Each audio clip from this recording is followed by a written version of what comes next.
Bismillahirrahmanirrahim. Assalamualaikum warahmatullahi wabarakatuh. Innal hamdalillah nahmaduhu wa nasta'inuhu wa nastaghfiruh wa na'udzu billahi min shururi anfusina wa min sayyiati a'malina. Man yahdihillahu fala mudilla lahu wa man yudlil fala hadiya lahu. Asyhadu an la ilaha illallah wa asyhadu anna Muhammadan abduhu wa rasuluh. Ballagha ar-risalah wa adda al-amanah hatta tarakana ala mahajjatil bayda layluha kanahariha la yazighu fiha illa halikin. Fa salawatullah wa salamuhu alayhi wa ala jami' azwajihi wa dhurriyyatihi wa ashabihi wa man sara ala nahjihi wa darbihi ila yaumiddin wa ba'd. Alhamdulillah, segala puji bagi Allah Subhanahu wa taala yang telah menciptakan kita dan yang telah menjadikan kita orang-orang yang beriman kepada Allah Azza wa Jalla. Segala puji bagi Allah yang telah memberikan kita kesempatan pada sore hari ini untuk melanjutkan mudzakarah singkat kita insyaallah tentang fikih. Yang dalam kesempatan ini insyaallah kita akan melanjutkan tentang babu qada'il hajah. Alhamdulillah pula Allah Subhanahu wa taala masih memberikan kita semua kesehatan. Kesehatan yang dengannya kita bisa berzikir, kesehatan dengannya kita bisa beribadah kepada Allah Azza wa Jalla. Dan juga semoga kita senantiasa termasuk orang-orang yang bertaubat dan bersyukur atas nikmat yang Allah Subhanahu wa taala berikan. Amin ya rabbal alamin. Kemudian berikutnya, tidak lupa kami mengajak kita semua untuk mengaturkan salawat serta salam kita kepada junjungan kita Nabi Muhammad sallallahu alaihi wasallam. Semoga kelak kita termasuk dari umat beliau, dan juga semoga kita termasuk dari umat yang senantiasa mengamalkan sunnah-sunnah beliau sehingga kelak kita bisa bermajlis dengan Rasulullah sallallahu alaihi wasallam. Amin ya rabbal alamin. Ummahati wa akhawati yang dimuliakan oleh Allah Azza wa Jalla, pada sore hari ini seperti yang kami sampaikan di permulaan tadi, insyaallah kita akan melanjutkan pembahasan singkat kita untuk sore hari ini tentang fikih, yaitu masih dengan membaca matan dari Bidayatul Mutafaqih, intisari keislaman tentang fikih yang ditulis oleh Syekh Wahid Abdul Salam Bali hafizahullah, dan beberapa penjelasan yang insyaallah kita akan ambil dari penjelasan Tawthiq li Bidayati al-Mutafaqih yang ditulis oleh murid beliau ataupun tilmid dari Syekh Wahid Abdul Salam Bali, yaitu Syekh Dr. Khalid Al-Juhani hafizahullah. Akhwati wa ummahati yang dimuliakan oleh Allah Azza wa Jalla, insyaallah kita akan mulai di sini. Qala al-musannifu rahimahullah wa hafizahullah, penulis berkata babu qada'il hajah, bab yang membahas tentang qada'il hajah, yaitu baik itu yang berkaitan dengan buang air besar ataupun yang berkaitan dengan buang air kecil. Di sini juga yang dimaksud oleh beliau dengan bab qada'il hajah adalah al-ahkam al-muta'alliqatu bima yahrumu wa yukrahu wa yustahabbu 'inda qada'il hajati fil khala'. Yang dimaksud oleh beliau juga di sini bahwasanya bab ini akan membahas tentang beberapa hal yang berkaitan dengan qada'il hajah, baik dari sisi hukumnya seperti apa-apa yang diharamkan ketika hendak ingin qada'il hajah atau ingin ke kamar mandi atau ke WC, kemudian hal-hal yang dimakruhkan atau dilarang, Kemudian juga akan dibahas tentang beberapa hal yang disunahkan ketika hendak ingin melakukan qada al-hajah.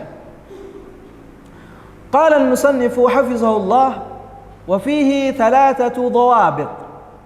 Bab tentang qada al-hajah ini akan membahas tentang 3 hal. Bab tentang qada al-hajah yang akan kita baca ini akan membahas tentang 3 hal. 3 hal penting tersebut. Yang pertama, ad-dhabitul awal ma yahrumu sittatun. Yang pertama adalah pembahasan yang pertama. Tadi beliau katakan ada 3 pembahasan penting tentang bab yang berkaitan dengan qada'il hajah. Yang pertama adalah kata beliau ma yahrumu sittatun.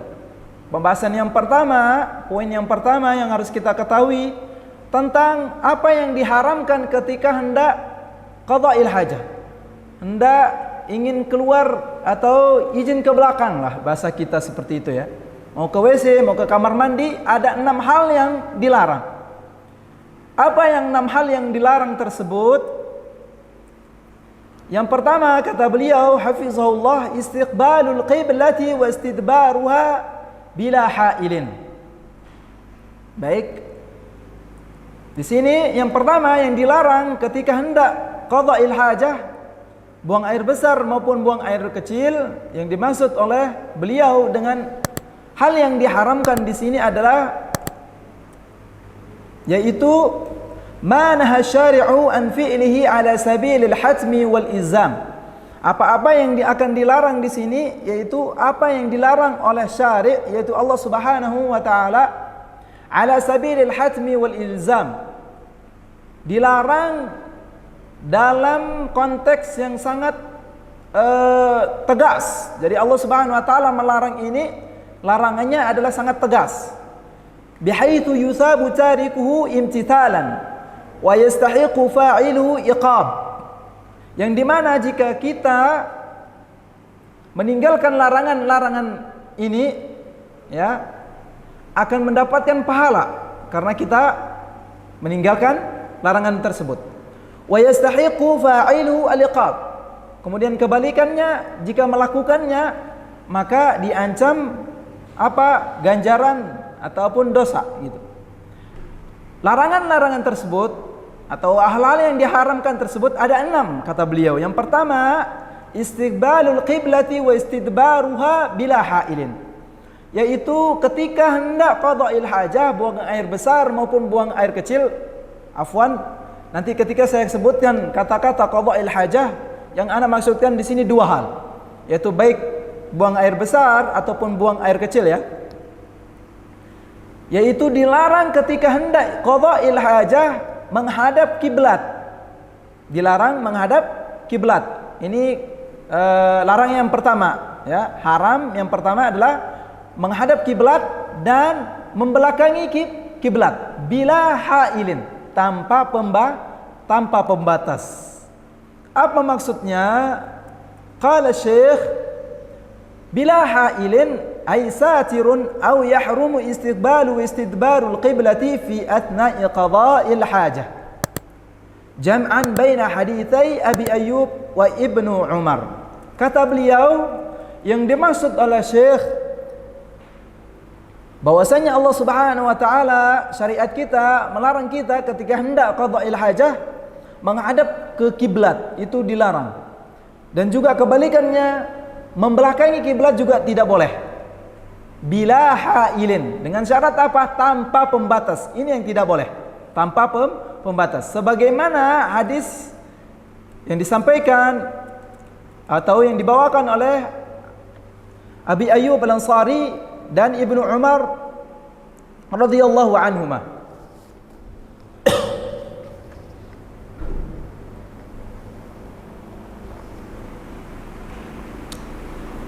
Adapun hadis dari Abu Ayyub Al-Ansari bahwasanya Nabi sallallahu alaihi wasallam bersabda,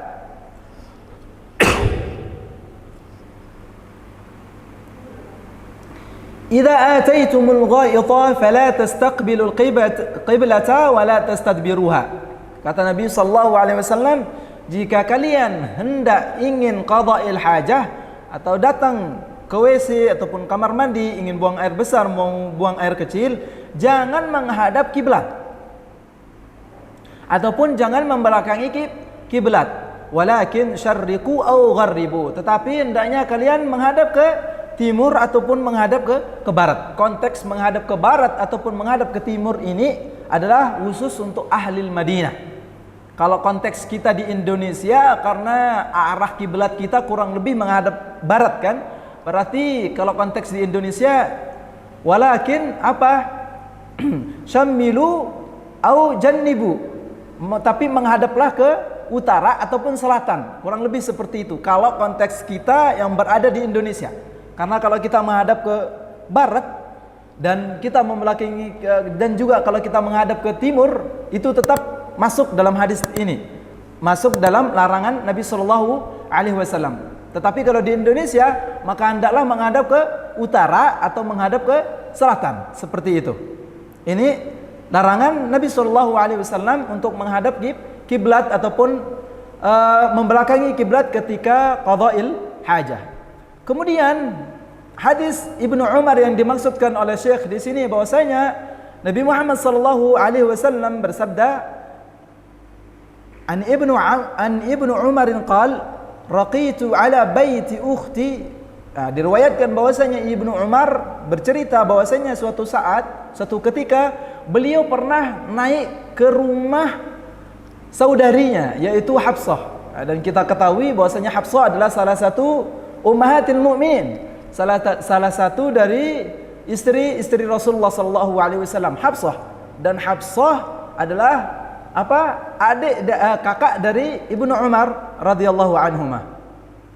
Beliau bercerita suatu ketika ana pernah naik ke atas rumah Hafsah, kata Ibnu Umar.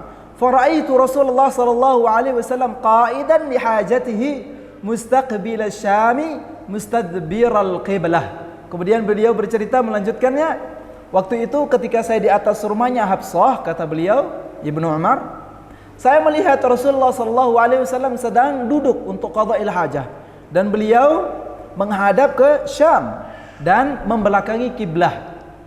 Apa maknanya dari hadis ini? Makna dari hadis yang dibawakan oleh Ibnu Umar radhiyallahu anhu di sini adalah bahwasanya kalau kita qada'il hajah dalam mabani atau dalam suatu tempat yang memiliki pembatas, itu tidak mengapa kita menghadap kiblah, ya, ataupun membelakangi kiblah. Sebagaimana hadis yang dibawakan oleh Ibnu Umar di sini. Nabi Muhammad SAW membelakangi kiblat. Sedangkan hadis dari Abu Ayyub Al-Ansari tadi melarang untuk membelakangi kiblat ataupun menghadap kiblat. Bagaimana mengumpulkan dua hadis ini? Hadis yang dibawakan oleh Abu Ayyub Al-Ansari tadi itu khusus untuk qada'il hajah yang berada di tanah lapang. Nah, dulu kalau zaman tahun 1000-an itu kan kamar mandi masih kecil, masih sedikit maksudnya. Biasanya di kampung-kampung masih pergi ke kebun, kurang lebih seperti itu. Nah, kalau tempat seperti itu untuk qada'il hajah tidak boleh menghadap kiblat ataupun membelakangi kiblat. Kalau tidak ada pembatas. Ya, selama tidak ada pembatas itu dilarang. Tetapi kalau di bangunan kemudian ada pembatas, apapun itu, nanti kita akan bacakan di sini ada contoh, ya. Apapun pembatasnya itu tidak mengapa. Tapi yang dilarang oleh Nabi SAW adalah menghadap kiblat ketika qada'il hajah ataupun membelakangi kiblat ketika qada'il hajah yang dimana tidak ada pembatas. Ini yang dilarang. Ya. Kemudian berikutnya, larangan yang kedua, hal-hal yang diharamkan kedua ketika hendak qada'il hajah adalah qala Syekh fi qari'ati at-tariq. Fi qari'ati at-tariq. Dilarang buang hajat, ya. Hendak itu BAB ataupun buang air besar ataupun buang air kecil. Di mana di situ adalah qari'ati at-tariq. Qari'ati at-tariq itu adalah at-tariq atau as-sabil, yaitu tempat di mana orang lalu lalang di situ. Ya, pokoknya di situ ada orang lewat. Seperti jalan setapak itu tidak boleh, haram itu buang hajat di situ. Nah, lebih-lebih jalan raya, nauzubillah. tidak boleh buang hajat di situ. Karena orang lalu lalang di situ, berjalan, lewat, itu mengganggu orang. Tidak boleh.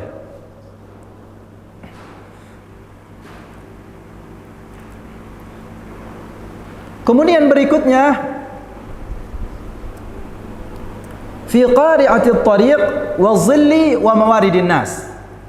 Yang kedua tadi yang dilarang adalah buang hajat di jalanan, yang dimana di situ manusia, orang-orang lewat di situ ya. Kemudian wa zilli wa mawaridin nas. Ini masih yang kedua. Dan juga dilarang buang hajat di tempat manusia berteduh, orang-orang berteduh.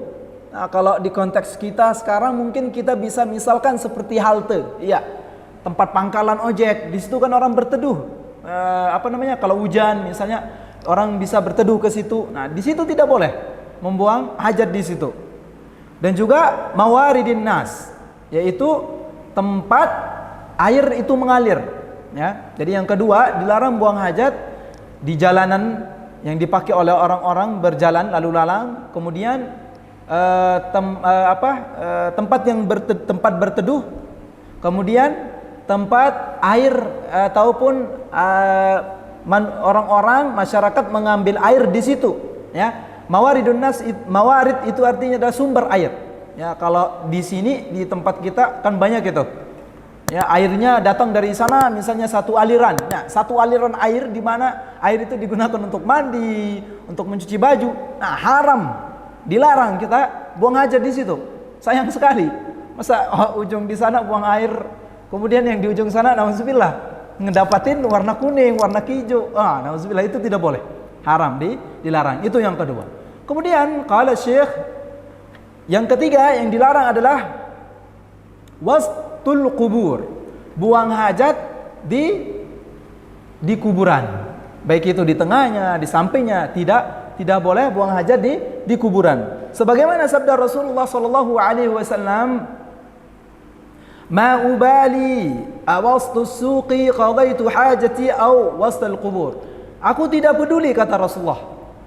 Sama buruknya, tidak peduli sama buruknya mau buang hajat di pasar maupun buang hajat di kubur, itu sama buruknya. Artinya dilarang.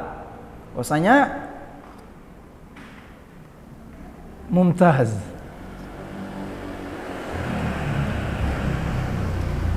Apa mati lampu ya? Aduh, laptop mana juga mati jadinya.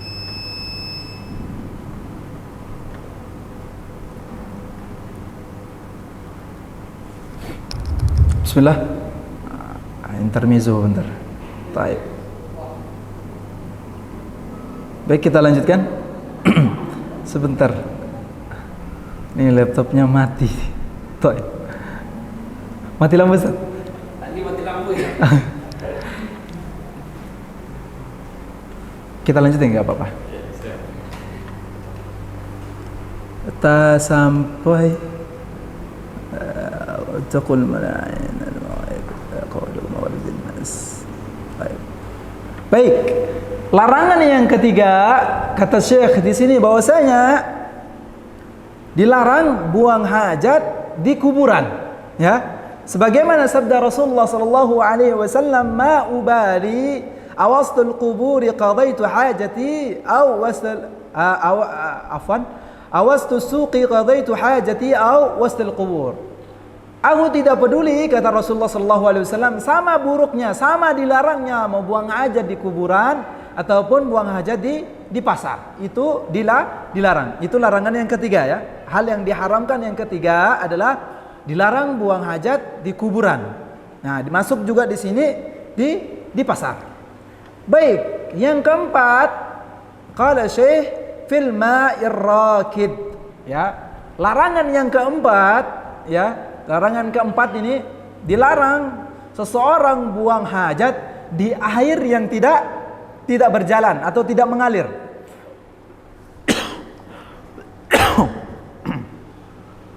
Jadi kalau ada air yang tidak mengalir, misalnya seperti kolam, seperti sumur, dilarang buang hajat di situ. Mau maupun baik BAB ataupun buang air kecil. Tidak boleh buang hajat di situ, ya.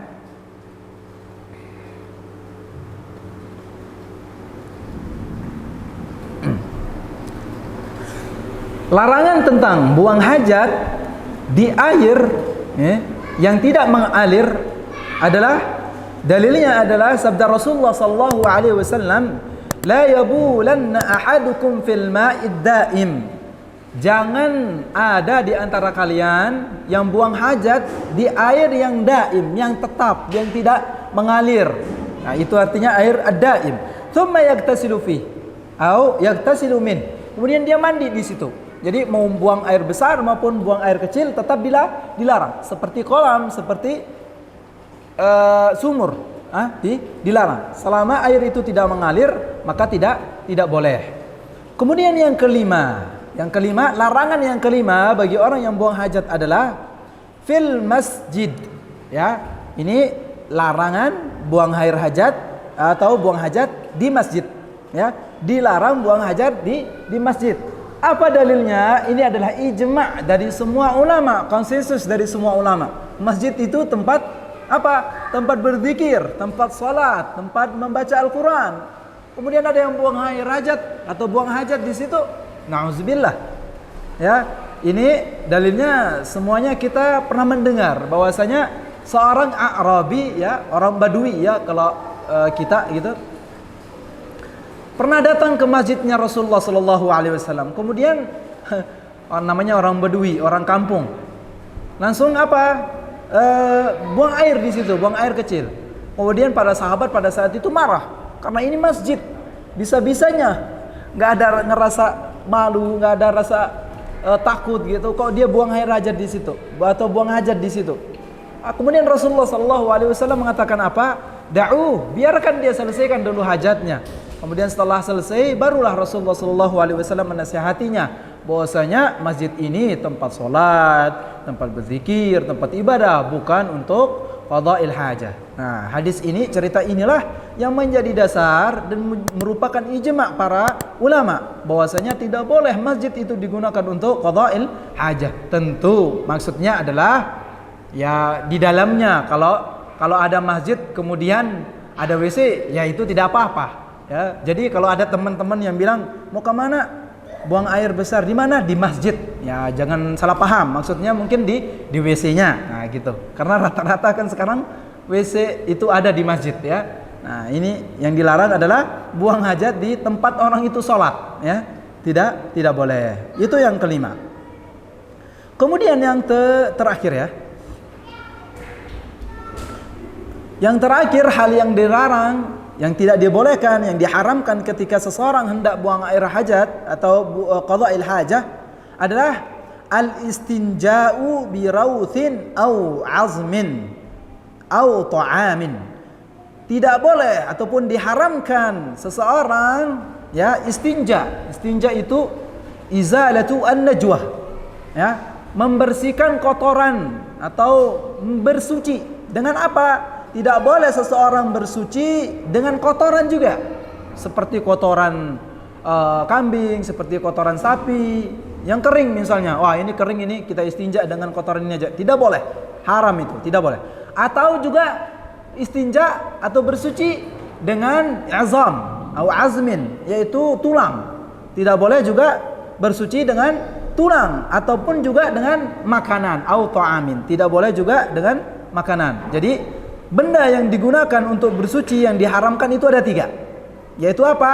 Kotoran, ya, kotoran manusia maupun kotoran hewan, ya. Kemudian yang kedua adalah tulang, kemudian yang ketiga adalah makanan. 3 hal ini tidak boleh, ya, diharamkan bagi seseorang untuk menggunakannya untuk bersuci. Kenapa? Alasannya adalah hadis dari Rasulullah sallallahu alaihi wasallam yang diriwayatkan oleh Ibnu Mas'ud. Qal atan Nabi sallallahu alaihi wasallam al-ghaita wa afwan qala Nabi sallallahu alaihi wasallam atani wafdu jin nasibin wa ni'mal jinnu fas'aluni zaida. Karena Nabi sallallahu alaihi wasallam pernah bercerita bahwasanya suatu ketika pernah datang sekelompok jin kepada beliau. Ya, berarti ini dalil ya. Nabi pernah berkomunikasi dengan jin. Berkomunikasi saja, ya. Nah, di sini tidak dijelaskan apakah beliau melihatnya langsung atau tidak, ya. Tapi di sini dikatakan bahwasanya Nabi pernah didatangi oleh sekelompok jin. Jinnya itu dari Nasibin. Nah, suatu tempat ya, Nasibin. Wa ni'mal jin, dan mereka itu adalah sebaik-baik jin, ya. Jadi ini jinnya muslim ya.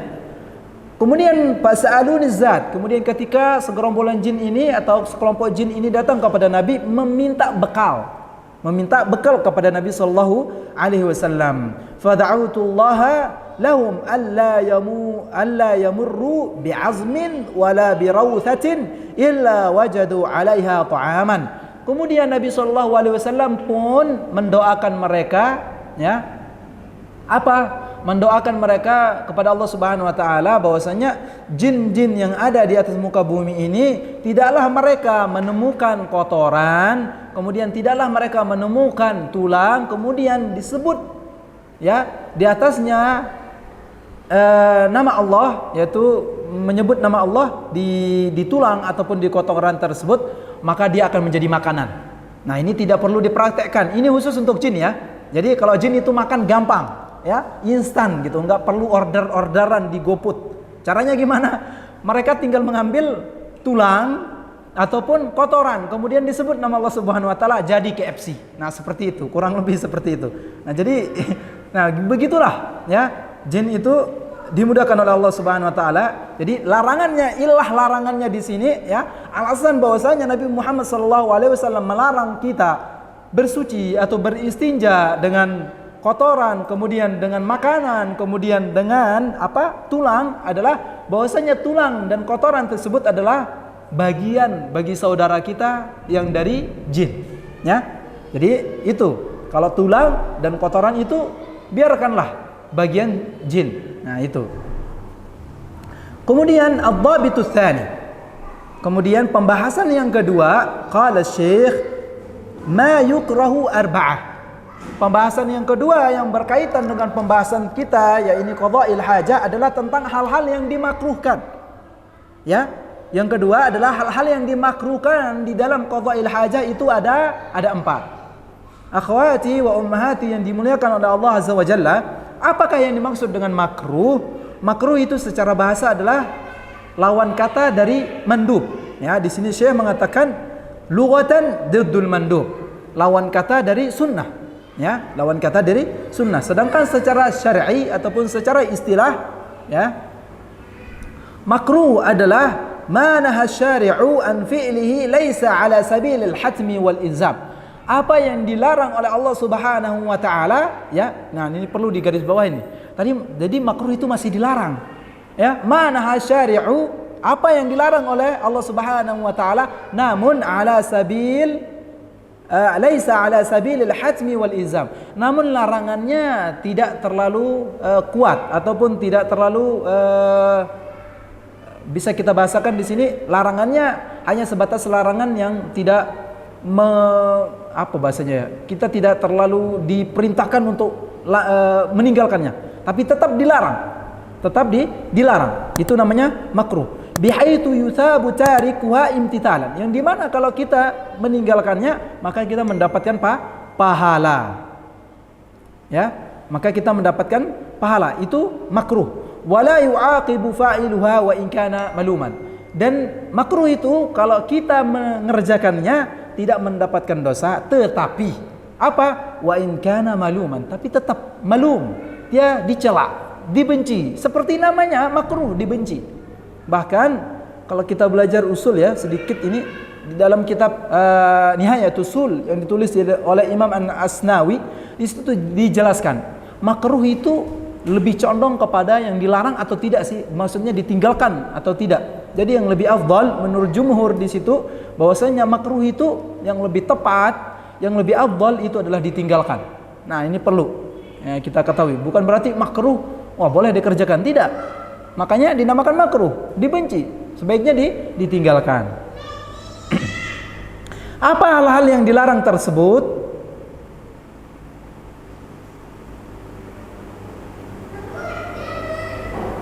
Apa hal-hal yang dilarang tersebut atau hal-hal yang makruh yang berkaitan dengan qada'il hajah tersebut?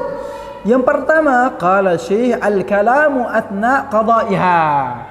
Dilarang berbicara, ya. Dilarang berbicara ketika hendak qada'il hajah.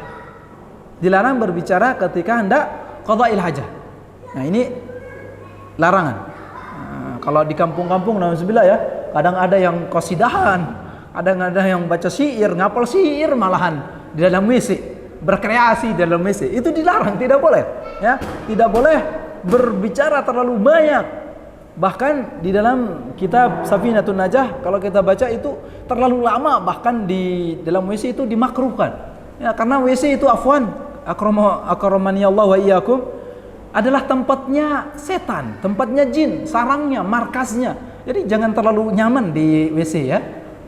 Jangan mentang-mentang pernah sering baca buku gitu. Biasanya kalau orang Jepang kan baca koran di kamar mandi, dapat inspirasi di kamar mandi. Jangan, ya. Kalau udah selesai hajahnya silakan keluar. Makanya dia dinamakan, ini kerennya bahasa Arab itu seperti itu. Dinamakan dengan qada'il hajah, menyelesaikan hajat, menyelesaikan keinginan. Begitu selesai keinginan kita selesai. Jangan lama-lama, jangan terlalu banyak ngelamun di dalam WC, ya. Jadi termasuk yang diharamkan adalah dimakruhkan adalah berbicara yang banyak, berkomunikasi di dalam kamar mandi ataupun tempat qada'il hajah. Itu dilarang. Dalilnya adalah bahwasanya Nabi sallallahu alaihi wasallam ketika hendak qada'il hajah pernah, ya, suatu ketika ketika Rasulullah sallallahu alaihi wasallam qada'il hajah, ada seseorang yang lewat di depan beliau, ya. Tentu Nabi waktu itu qada'il hajahnya di bangunan. Kemudian tiba-tiba Nabi Muhammad SAW mendengar seseorang mengucapkan salam, Assalamualaikum. Ya, Nabi sedang qada'il hajah, kemudian ada seseorang lewat mengucap salam. Apa yang dilakukan Nabi Muhammad SAW? Tidak menjawabnya, diam di situ. Kemudian setelah Nabi Muhammad SAW selesai, barulah beliau radda alaihi assalam, thumma radda alaihi salam. Baru Nabi Muhammad menjawab salam tersebut. Nah, ini menunjukkan bahwasanya dilarang apa? Jawab salam juga ketika kita di dalam kamar mandi ataupun buang air besar, sedang buang air besar kecil, tidak boleh menjawab salam ataupun berbicara. Karena Nabi SAW pun menangguhkan jawaban salam itu setelah selesai qada'il hajah. Nah, ini perlu diperhatikan ini. Akhwati wa ummahati, azani Allah wa iyyakum. Yang kedua yang dimakruhkan, yang kedua adalah al-baulu fi mahabbir rih. Dilarang kencing, ya. Dilarang kencing ke arah atau menghadap ke arah yang dimana di situ arah angin, ya. Jadi misalnya nih anginnya ke kiri, ya. Kemudian kita buang hajatnya ke sebelah kiri. Nah, itu dilarang, dimakruhkan. Kenapa?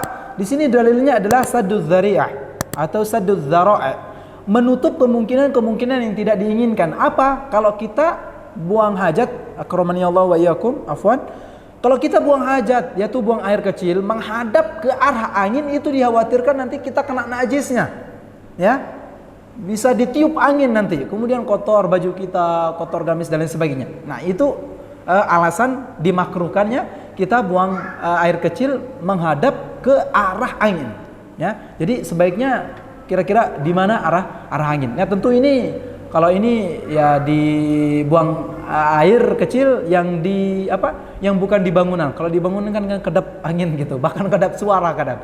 Nah, mungkin di kebun ataupun di di hutan ini mungkin bisa dipraktikkan. Jangan menghadap atau jangan mengarah ke arah angin supaya tidak terkena percikan dari air seni tersebut. Kemudian yang ketiga yang dimakruhkan adalah istishabu ma fihi dzikrullah. Dimakruhkan bagi seseorang masuk ke kamar mandi ataupun WC untuk buang hajat, yang dimana ketika dia masuk itu dia membawa sesuatu yang dimana di situ ada nama Allah, ya, ada nama Allah. Tidak boleh ma fihi dzikru atau ma fihi dzikrullah. Tidak boleh Misalnya di situ Bismillahirrahmanirrahim. Nah, biasanya nih anak-anak pondok biasanya punya baju persatuan. Nahnu ummatul Islam. Rabbunallah misalnya. Kami adalah umat Islam. Tuhan kami Allah. Biasanya itu keren anak-anak pondok. Masuk WC-nya pakai itu. Ada kata Allah, dia boleh. Nah, tidak boleh.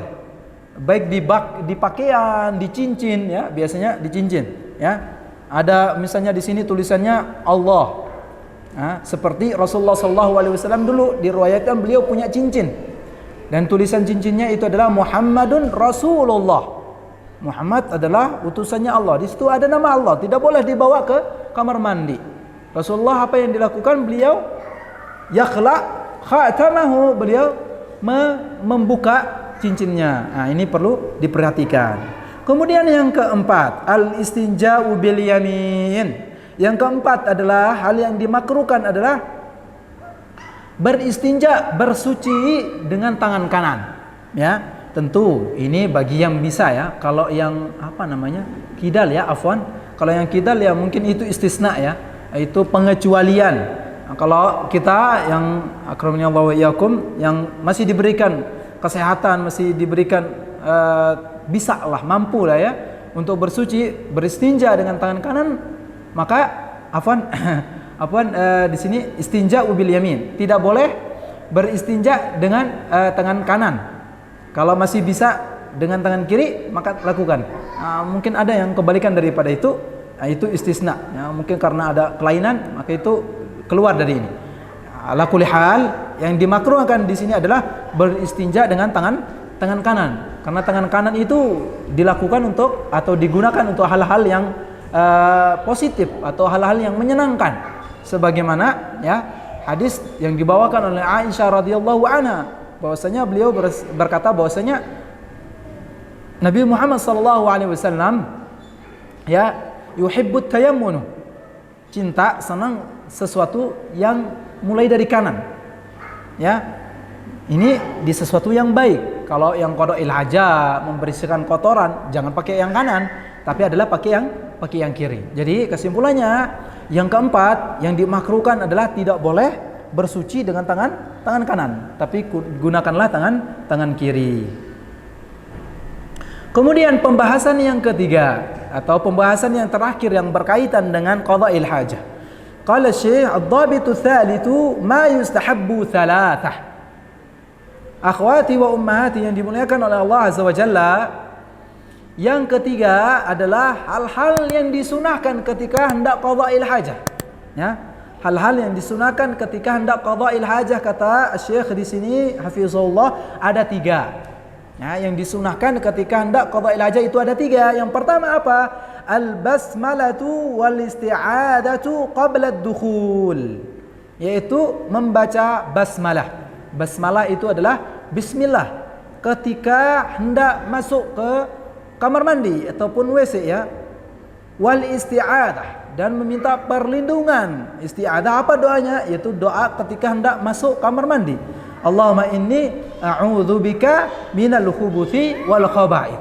Ya Allah, aku berlindung kepadamu dari keburukan-keburukan wal khaba'ith, dan jin laki-laki maupun jin perempuan. Ini doa yang disunahkan oleh Rasulullah qabla dukhul. Jadi ketika hendak ingin qada'il hajah, sebelum masuk ke kamar mandi ataupun WC itu, bacalah pertama bismillah, Allahumma inni a'udzubika minal khubuthi wal khaba'is. Ini yang disunahkan oleh Rasulullah sallallahu alaihi wasallam.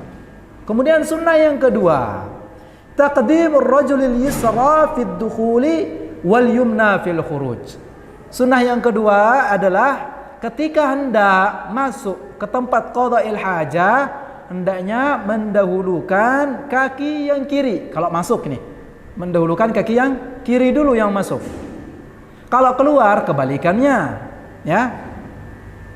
Yaitu kebalikannya itu kaki kanan.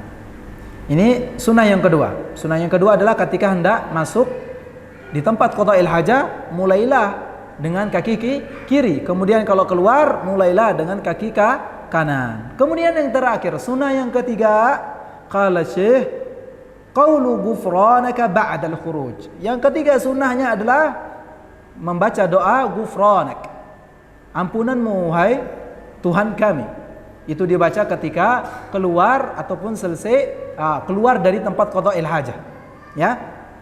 Begitu kita selesai qada'il hajah, keluar dari WC tersebut, mulai dari kaki kiri, kaki kanan kalau keluar, kemudian setelah sudah di luar berdoa atau membaca doa ghufranak. Membaca doa apa? Ghufranak. Jadi kalau masuk, Allahumma inni a'udzubika minal khubuthi wal khaba'ith. Begitu keluar doanya apa? Ghufranak. Kami memohon ampunanmu wahai Rabb kami, wahai Tuhan kami. Sedikit faidah dulu Anda pernah mendapatkan sebuah faidah dari penulis di sini. Kenapa Rasulullah SAW mengajarkan kita doa ghufranak, ampunan? Padahal itu kan nggak ada, seakan-akan nggak ada konteks yang sinkronnya, nggak ada hubungannya. Kenapa setelah kita qada'il hajah kok doanya ghufranak gitu? Bukan alhamdulillah ya Allah lega gitu. Kenapa nggak gitu doanya? Bifadlillah dulu Anda pernah mendapatkan faidah ini.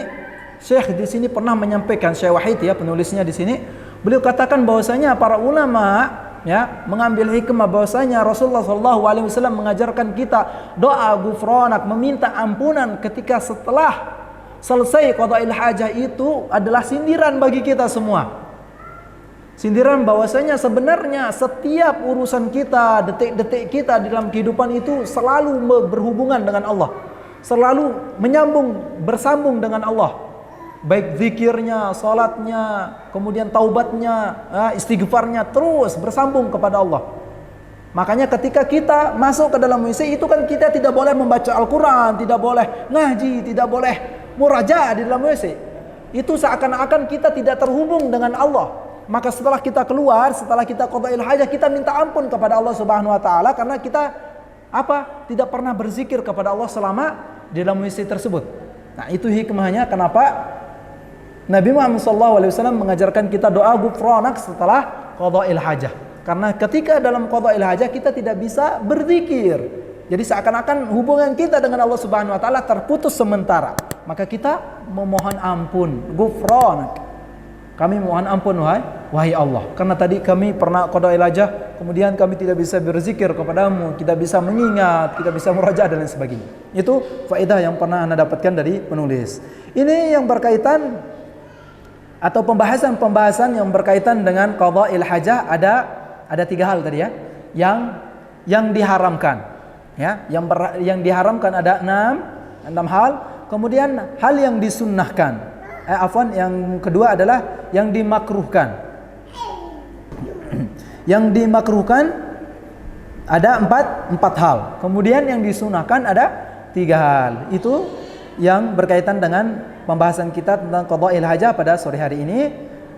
Itu yang dapat kita baca di sini. Semoga menjadi ilmu dan juga kita bisa praktekkan dalam kehidupan kita sehari-hari.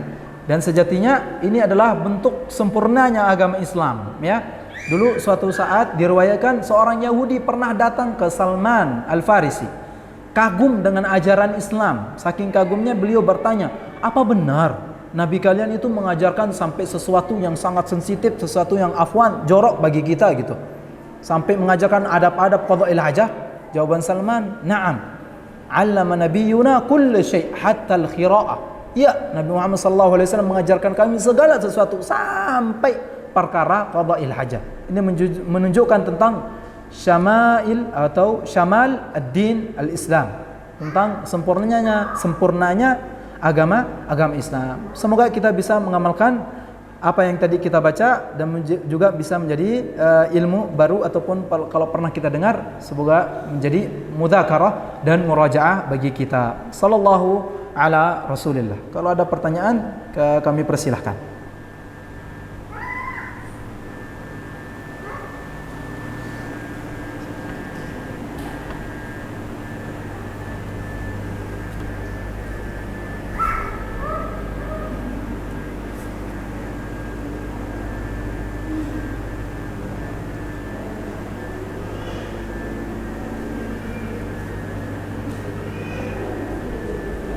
Apakah ada pertanyaan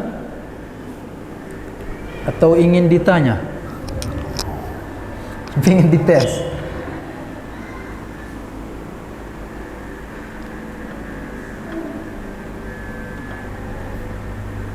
Baik, kalau tidak ada kita cukupkan sampai di sini. Insyaallah kita akan lanjutkan di pertemuan berikutnya. Jazakumullahu khaira. Kita tutup dengan doa kafaratul majlis. Subhanakallahumma wa bihamdika asyhadu an la ilaha illa anta astaghfiruka wa atubu ilaika. Wal 'afu minkum wa sallallahu ala Rasulillah. Tsumma assalamu alaikum warahmatullahi wabarakatuh. Al Yusra TV, menuntun umat dengan ilmu.